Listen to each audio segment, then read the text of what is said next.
The only shooting stick with one-handed trigger pull adjustments has a new way to keep you at the top of your game. The Trigger Stick Apex. Built for sturdy support that adapts to unforgiving terrain with easy adjustments to make your big shots. With our DuraSteady 3-piece carbon leg design and interchangeable rock-solid clamp, nothing tops the Apex. The Trigger Stick Apex, only from Primrose. Hunting boots are a critical component of any successful hunt. Whether walking a short distance to your blind or trudging miles through rugged terrain, your feet are carrying the load. Without the right boots, you could give up early and lose out on that trophy just over the ridge. At Midway USA, we make selecting boots for your next hunt easier. With just a few clicks of a mouse, you can decide on what's important, like waterproofing, insulation, size, width, and savings. For just about everything for shooting, hunting, and the outdoors, check out MidwayUSA.com.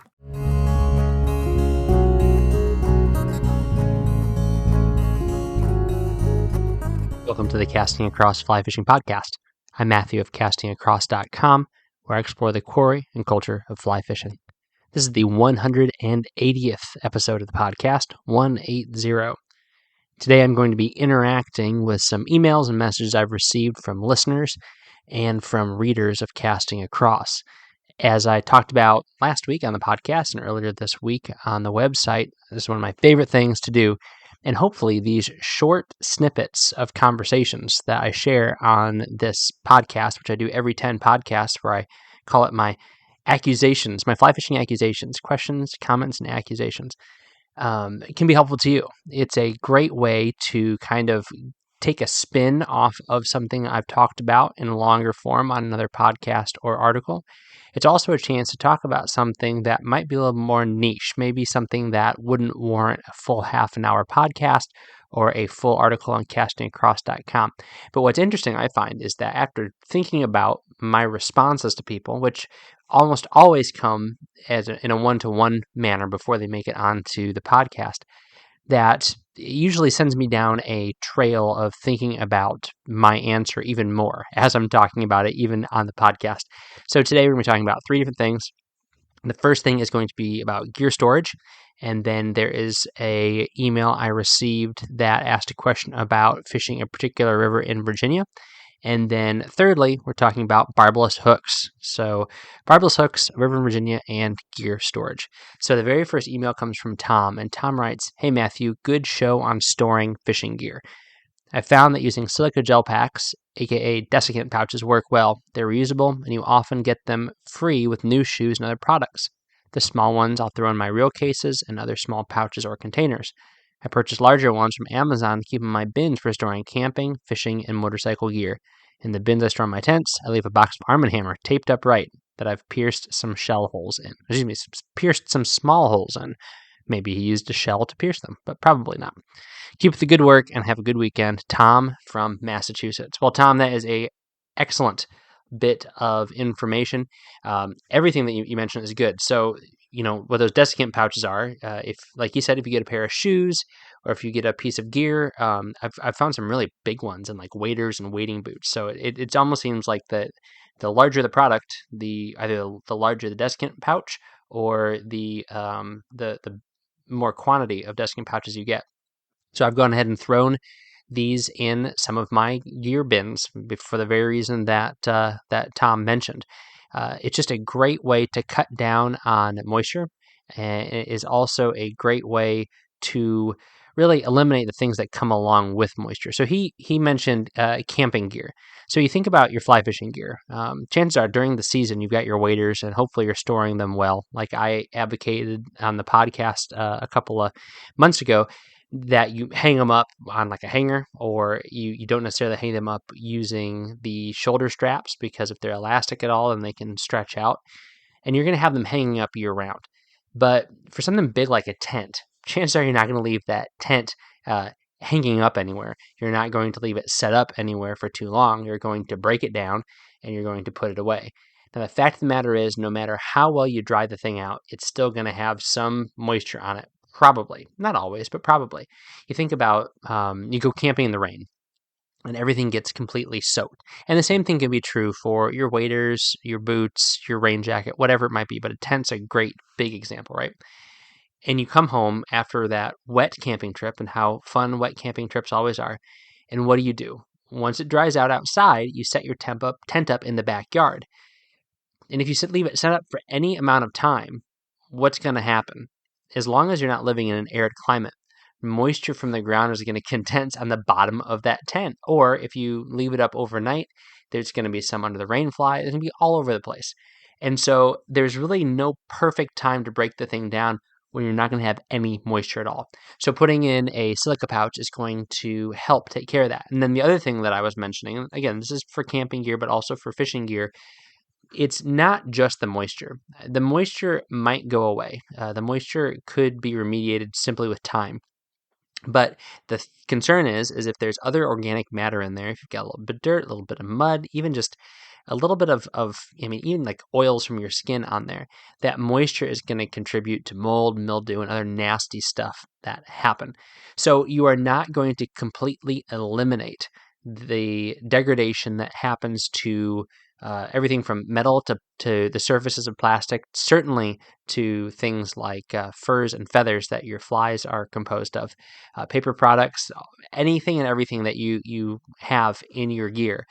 You're not going to eliminate that being damaged in some way, shape, or form as time goes on, but you can really limit it by keeping things out of the sun, keeping things away from moisture, making sure things are clean and dry when you put them away, and then doing something like Tom recommended, something as simple as adding some of those little pouches that come in your new shoes, your new wading boots or new waders, or something bigger like a tent. Throw them in there, and you will be in good shape. And then he also mentioned baking soda, which I think is a great idea, especially if something does get use, like boots or waders or wading jackets. I've even found, things like leather reel pouches. They do get a bit of funk going on after a while, especially if they get wet and then don't dry out completely right away, and then they're in that warm environment. So it's a great idea, and I really appreciate you passing on that information, Tom. The next email is from Gary. Gary writes, "Fishing the Jackson in Virginia above the dam next week. Might you have any fly suggestions? I have drifted into Euro nymphing recently," nice pun, "and I've had some success. I'm interested in what you might offer regarding dries."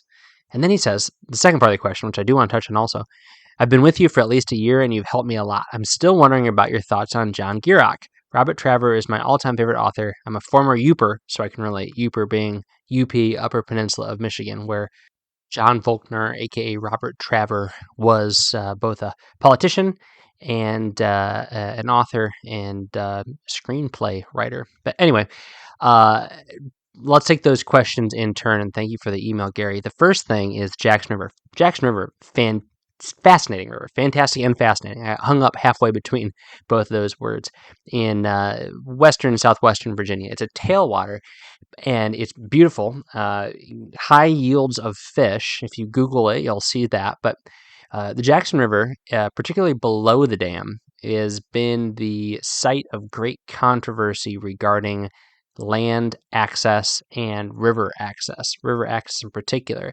because Virginia, along with some other mid-Atlantic states, still has King's Grant and land right charters that go back before the United States or the United States. And it's a similar issue going on the Jackson River. I don't have all the info in front of me, can't speak authoritatively on it without putting my foot in my mouth, but it's definitely worth listening to and reading about. There's a couple of good podcasts. I think Rob Snow White has one on the issue, and I'm pretty sure that there's an Orvis podcast with Tom Rosenbauer where he talks to somebody about the issue as well. But I don't have, again, just Google it. You'll find it. Fascinating, interesting story. And really, it's Maryland, Virginia, Pennsylvania, and I want to say there's a couple other states that have run into this issue, maybe New Jersey as well. But obviously, kind of the East Coast, older part of the world, where you run into issues where particular pieces of land with water in them are managed under different regulations because of the charter and the land rights that are associated with them that go back well before the founding of the state or the government. Anyway, Jackson River. So I gave him a couple of recommendations for dries. But again, this is seasonal. I'm recording this in late April, and what I recommend today is not going to be what is going to be good if you're listening to this in May or June or July. Uh, Obviously, in the mid-Atlantic, terrestrials are going to be killer for dries, probably starting right about now, late April, going all the way to early September. So that's going to be your best bet for a river like that without knowing any of the conditions. I would definitely make sure I had little ants and beetles and things like that in my box if I was going to fish a river and I want to throw dries at all. And then, of course, I would find out what the local fly shop was recommending. If I am not familiar with the river, that is your next best bet for information. I trust that more than I trust message boards for the same reason I just said. It's like you want to make sure that information is timely and it's up to date. And Virginia has some fantastic fly shops up and down I-81, and they're definitely worth giving a call. But I have mentioned that same sort of idea to a lot of folks who have recommended patterns, particularly when it comes to dry flies. Now, I could all day say just fish your classic nymphs, your hares, your prints, your wet midges. Those are going to produce well. Gary said that he's been into Euro nymphing. And flies like that and some of the more modern flies are going to do great because they just catch fish anywhere and everywhere. The same thing with streamers. Heavy, bulky streamers that you can bounce along the bottom and under stream bank overhangs, and you're going to catch fish. But as far as dry flies go and what the fish are really keying in on, for that kind of information, you really want to talk to the local fly shop as soon as or as close to your fishing trip as possible. It is virtually impossible, with a few exceptions of different rivers around the country, to say, oh, this fly always produces all the time. And inevitably, if that is the fly that all of your hopes and dreams of catching fish are pinned on, it's not going to work on the day and the season that you go. It's just the way it works. So happy to give some general suggestions that I think would work in a place like wherever you ask if I've fished there before. But again, who knows more than me? The people that are on the river all the time, who are actually fishing it and have that information. But his second question was, what is your perspective on Gierach? I've had this question asked to me probably as much as any other book-related question that I've had asked. And why haven't I written about John Gierach? Why haven't I reviewed any of Gierach's books on the website or the podcast? And it comes down to this weird hesitancy about things that I'm really familiar with. There's rivers that I have fished, like as much as any other river I've fished, that I haven't written about. And part of it is because I've got this like reverence, lowercase r reverence for some of these streams, gear that I fish with that I haven't done like a throwback review on, because it's just like too close. I don't know. I feel like I really have to do right by it, and I just if I start it, it's got to be perfect. And I probably should, eschew that and just do something right about one of my favorite Gierach books. And the fact of the matter is, John Gierach was probably my first entrance into fly fishing writing. I can't remember which title it was in particular, but knowing that I was a teenager at the time, Sex, Death, and Fly Fishing was probably what got me into reading Gierach when I was in the library, and I saw that with that word. I thought, oh my goodness, this is what I'm going to read today. It was either that or even Brook Trout Get the Blues. I mean, all of those books that he wrote in the 90s, and then even in the mid to late 80s, were books that I devoured in a matter of weeks. I mean, the entire canon of Gierach that was available to me is something that I read so quickly.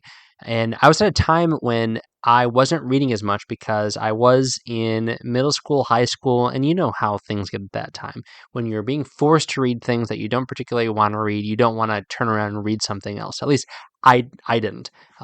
Thankfully, I got past that. I had just a wonderful love of reading as a small child, and all through elementary school, I absolutely loved it. So it was kind of this brief pause in high school where I just wasn't reading a whole lot, with the exception of fly fishing stuff. And Gierach and his wonderful method of communication, his great storytelling, his ability to draw you into a story, and a story that wasn't profound because of the arc of the story, but because of the characters and the introspection that he shared in the story, was something that really resonated with me. And I really say that, as I said earlier, it is probably one of the more influential periods of like reading for me, was reading so much Gierach, as well as other books. I mean, Robert Traver, for example, like I mentioned earlier. I just would sit in the library in Northern Virginia and read these books, and then check out, the next one, take it home, read it, bring it back, be at the library, read another one, and then check out another one. So just flew through Fishing Bamboo, Dance with Trout, Fly Fishing Small Streams, Trout Bum, of course, and a couple of those other books that were out while I was a teenager. So I love John Gierach's work, and I can't speak highly enough of it. Where to start if you've not read Gierach? Death, Taxes, and Leaky Waiters is like a anthology that should be pretty accessible. I feel like I've seen that one in every used bookstore I've ever been in. What I would really love to see, and maybe it's happened, last time I checked, I didn't see it, is if there was an edition of each book that was consistent in its binding and its aesthetic. Maybe that makes me like obsessive compulsive or anal or something like that, but I would love to start collecting Gierach's works in a way that would be kind of consistent, just because I think they're easy, quick, fun airplane vacation reads. But anyway, here's my confession: I own 0 Gierach books. As many as I've read, I don't own any. It's all library fodder, which is great, and I'm sure he would be okay with that. But if you know of that, if they are planning on putting them all out, I'm sure there's publishing rights and things like that without prohibit it. But anyway, that's me rambling about Johnny Gierach. But anyway, thank you, Gary, for the email, and hopefully you catch some fish on the Jackson. Third email comes from Kim, and I don't have enough time to really give this a full treatment, but we'll talk about it for 5 or 6 minutes. Kim writes about barbless hooks. Kim says, would love to get your opinion on this. If you use barbed or barbless hooks, and when you would use which one if you do. This has been an ongoing issue with my wife and I. She tells me I lose most of my fish because I crush my barbs. I do crush my barbs on double-digit hooks, size 10 and smaller, but I don't on single-digit hooks, size 8 and larger, mainly because I use the smaller hook sizes on trout and the larger sizes on bass and steelhead. Love your podcast. Hope to hear your opinion. Kim, excellent question. I don't know if I've talked about this. And this is certainly something that could receive a much longer treatment, but I wanted to at least start talking about it because, as I mentioned earlier, inevitably that kind of stirs my thinking and produces better thoughts that I can put down later in a full podcast or an article. Generally speaking, I crush my barbs, and here's the reason why. I have never had a barbless hook or a crushed barb hook that I have struggled to get out of the mouth of a fish. So fish that I've hooked deep, fish that I've really just gotten up in their mouth or up in their face, I'm able to get those out relatively easily, whether it's with a pair of hemostats or with my fingers. And I like being able to do that. But that being said, they're on there nice and hard. Like the fish is still flopping around in my net and the hook isn't coming loose. Whereas when I have used barbed hooks, that's the times when the fish is really hung up. And interestingly, brought up like bass and panfish. Those are the fish where I've noticed, like, man, this is really doing some damage on these fish. And we've got this weird, valuation of fish A versus fish B, where, in theory, a smallmouth bass in a river in its native range is more valuable from an ecological standpoint than a stock trout in its non-native range. And yet we freak out about people holding stock trout out of the water too long and things like that. Yet we have no problem with people, throwing a bass up on the bank to take a picture. But anyway, that's a conversation for another day. But I've noticed that, barbed hooks on bigger bass flies really do a number on bass because that barb is bigger. Now, are those fish resilient? Yes. I mean, they eat crayfish. They eat other fish. They have other sharp things going in their mouth. But if I can help avoid causing more damage to their mouths, particularly with something that's going to get stuck that I might have to torque around. I think we all know that feeling of having to torque a hook around a little bit to try to dislodge it, especially if it has that barb that you have to now create a hole that is wide enough to receive the opposite end of that barb to pull it out. That's not a fun thing to do to a fish, even if it is, quote unquote, just a bass or a panfish. So I pinch my barbs down. I do it in the saltwater, and part of the reason is when I get to hard-mouthed fish, and this might even be the case for steelhead. You catch some steelhead and some salmon where they're just big and gnarly, and they've just, especially the bigger fish, they've got these big, thick, heavy jaws. And the same thing is true for saltwater fish. I feel like I might get a little bit more penetration when it comes to a barbless hook. Is that in my head? Maybe. Is there scientific evidence that backs one side or the other up? I would say yes. But the fact of the matter is, I think I lose fish because I'm playing them poorly or because I've had a poor hook set rather than the hooks being, after the hook is penetrated and penetrated well. I don't think that it's the hook sliding out because of the barb or knot that's causing me to lose fish. I think it's because of letting there be too much slack in the line, which you shouldn't do regardless if there's a barb or not. Or it's because I didn't set the hook well. So again, if we're talking about a larger predatory fish or a saltwater fish, I trout set the thing and I didn't give it a nice strip set, and that is where I am losing fish. And I can look back on fish that I've lost, and that is generally where I place the blame is my poor hook set or my poor fish fighting technique, messing with the line too much, trying to get it on the reel, and allowing there to be, especially in the saltwater again, or even in a fast moving river where that fish moves upstream for shelter or for cover, and I allow there to be slack because I'm trying to get a bigger fish on the reel. That's when I lose those fish. It's not, I don't think, because I'm not getting a good penetration with a barbless hook. So hopefully that gives you a little bit of insight.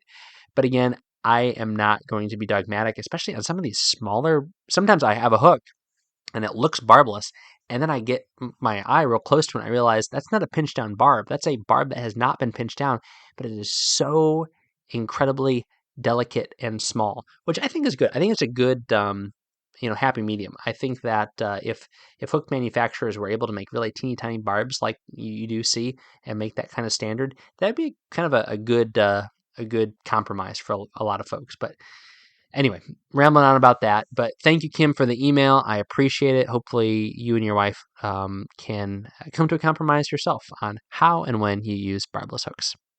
If you have questions, if you have comments, if you do have an accusation, do let me know. Matthew at castingacross.com. Some of the folks in this week's podcast reached out to me using the contact form on the website. You're always welcome to do that, or reach out through direct message by Facebook, Instagram, or Twitter. Happy to interact with you. Any questions that you might have or comments about something I've said or written, or an accusation if you so choose. This week on castingacross.com. The very first article, which came out on Monday, was called Letters to the Fly Fishing Editor. Letters to the Fly Fishing Editor. And that was essentially a recap of some of the bad emails I've gotten. I don't call anybody out, but these are kind of like kinds of emails I've gotten before, kinds of social media chirps that didn't show very good reading comprehension. But then I give some examples of good emails. So if you want to write in, these are examples of things that are good to write about and things that are not great to write about. But I digress. Check it out. Very, very quick. And there's actually a contact form at the bottom of that article on Casting Across. Wednesday's article is called Prince Nymphs and Cat Stevens. Prince Nymphs and Cat Stevens. This is a rare third-person narrative on castingacross.com. So it is a fishing experience, but it's written in a little bit of a different way. So hopefully you enjoy that. I enjoy writing things like this. I probably should write more of it. This one got a really good response online. Maybe it's because the name was bizarre, but I think it was fun. It was fun to read. It was fun to write. And for me, that's half of the enjoyment of putting something up online. I really like you reading it, but I also like writing it. And so Prince Nymphs and Cat Stevens was Wednesday's article. This week's recommendation on the Casting Across Fly Fishing podcast is to take your kids somewhere. Take your kids somewhere. What do I mean by that?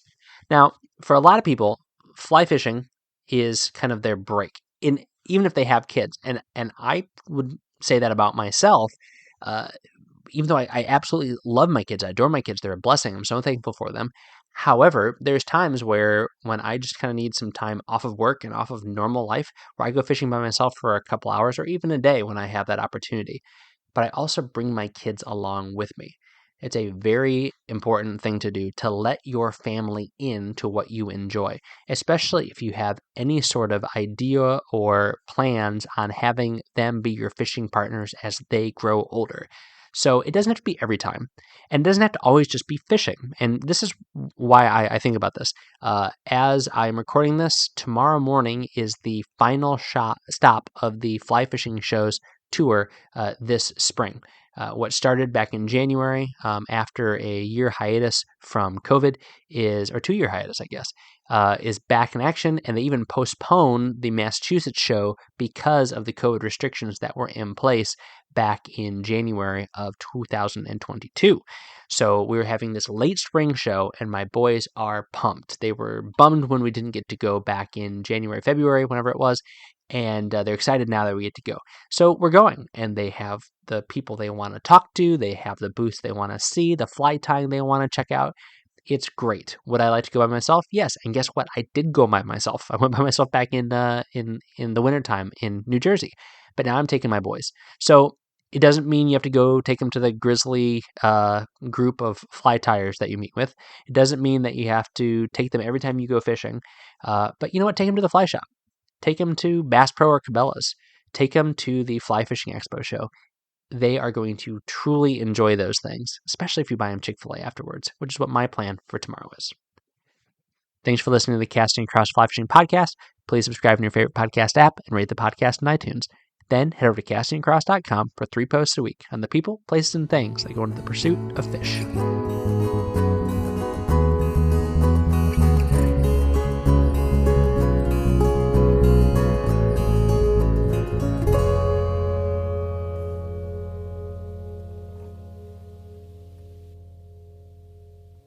In Wild Country, rules were not created by man. Don't miss Wild Country, Wednesdays from 7 to 11 p.m. Eastern. Presented by Primos. Speak the language. Waypoint TV, the destination for outdoor entertainment. A life that has the stories to back it. A life to be proud of. It's a Winchester life. Yeah, baby. 6'8" Western. Oh, mule deer, baby, right there. Tune in every Tuesday at 7 p.m. Eastern on Waypoint TV.